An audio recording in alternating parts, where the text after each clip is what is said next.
जय यीशु।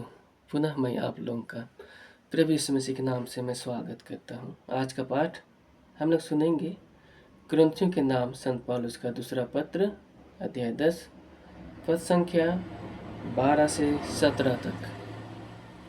जो लोग अपनी ही सिफारिश करते हैं, हम उनके बराबर होने या उनसे अपनी तुलना करने का साहस नहीं करते। वे अपने ही मापदंड से अपना मूल्यांकन करते और अपने से अपनी तुलना करते हैं।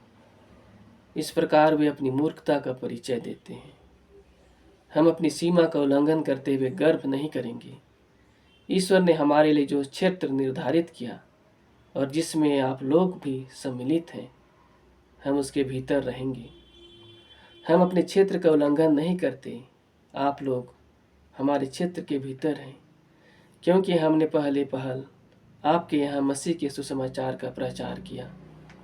हम अपनी सीमा का उल्लंघन करते हुए दूसरे के परिश्रम पर गर्व नहीं करते, बल्कि हम आशा करते हैं कि ज्यों-ज्यों आप लोगों का विश्वास बढ़ता जाएगा, हमारे कार्य क्षेत्र का भी विस्तार होगा और हम अन्य दूरवर्ती क्षेत्रों में सुसमाचार का प्रचार करेंगे।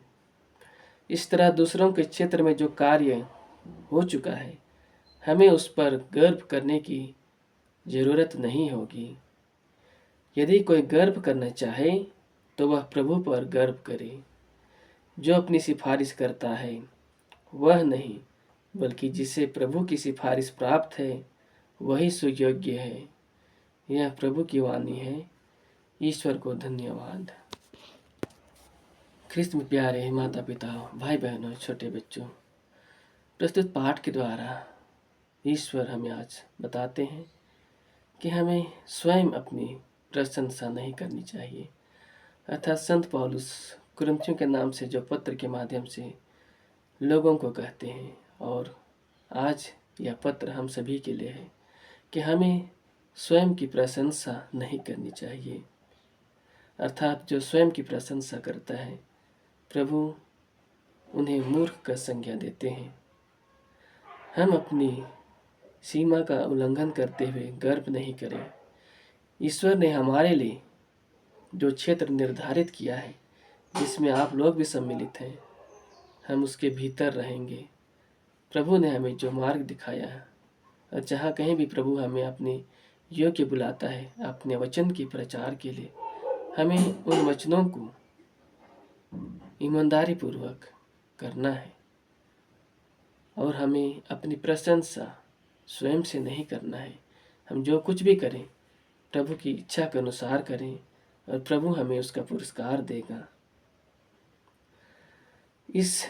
हम अपनी सीमा का उल्लंघन करते हुए दूसरे के परिश्रम पर गर्व नहीं करें, बल्कि ज्यों-ज्यों आप लोगों का विश्वास बढ़ता जाएगा, हमारा कार्य क्षेत्र का भी विस्तार होगा और हम अन्य दूरवर्ती क्षेत्रों में सुसमाचार का प्रचार करेंगे।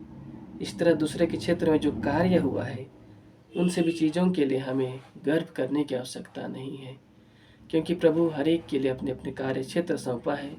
उन कार्य क्षेत्रों में हर एक लोगों को प्रभु के कार्य को ईमानदारी पूर्वक करना है। यदि हमें गर्व करना है तो हमें प्रभु पर गर्व करना है।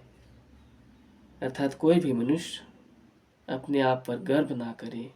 गर्व इसलिए करे कि प्रभु हमसे प्रेम करते हैं, अपने सानिध्य में हमें रखते हैं। जो अपनी सिफारिश करता है वह नहीं, बल्कि जिसे प्रभु की सिफारिश प्राप्त है वही सुयोग्य है। अर्थात हम जो कुछ भी कार्य करें उसमें ईमानदारी पूर्वक कार्य करें और उस कार्य को हमें दूसरे के सामने बखान करने की आवश्यकता नहीं। हम जो भी कार्य करें, प्रभु जहाँ कहीं भी हमें ले जाता है उस क्षेत्र में हमें ईमानदारी पूर्वक कार्य करना है और प्रभु हमें उसके लिए हमें पुरस्कार देगा। ताइए भाइयों एवं बहनों, हम प्रभु के योग्य जीवन जीने के लिए प्रार्थना करें कि प्रभु हमें अपने वचनों के अनुसार ले चले, हमें अगुवाई करें। ताइए हम प्रार्थना करें। हे सर्वशक्तिमान परमेश्वर, पुनः आज के नए जीवन के लिए प्रभु धन्यवाद करते हैं कि प्रभु आपने हमें नया जीवन दिया, नई जिंदगी दिया, नई सांस दिया। प्रभु हमें रात भर संभाला पिता। इस महान कृपा के लिए धन्यवाद करते हैं परमेश्वर। हे शक्तिमान परमेश्वर, धन्यवाद इस सुंदर समय के लिए प्रभु, कि हम आपके वचनों के अनुसार प्रभु उन वचनों को सुनने के लिए प्रभु, पढ़ने के लिए प्रभु, और आपको वचन देने के लिए प्रभु हम धन्यवाद करते हैं।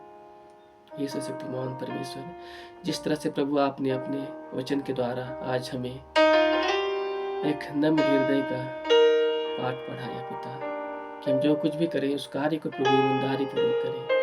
हमें अपने कार्य का स्वयं प्रशंसक नहीं करने का जो प्रभु आपने ज्ञान दिया प्रभु, उस ज्ञान के लिए धन्यवाद। कि जो कुछ भी हम करें पिता, क्योंकि प्रभु आपको वचन कहता है तुम जो कुछ भी करो मन लगा कर करो, मानो तुम प्रभु के लिए करते हो। हाँ मेरे परमेश्वर, जहाँ कहीं भी प्रभु आपके नाम से कार्य हो रहे पिता, उन सभी कार्य में आपका आशीष कृपा दे। अपने दासों को, अपने भक्तों को अपने सानिध्य में रख प्रभु, ताकि वे ईमानदारी पूर्वक प्रभु आपके वचन को बांट नहीं पाए। हे मेरे परमेश्वर, इस वक्त प्रभु जितने भी लोग प्रभु आपके वचन को सुन रहे हैं, इस प्रार्थना को सुन रहे पिता, उन्हें भी अपने सानिध्य में रख प्रभु, ताकि वे आपके वचन के अनुसार जीवन जीने पाए पिता।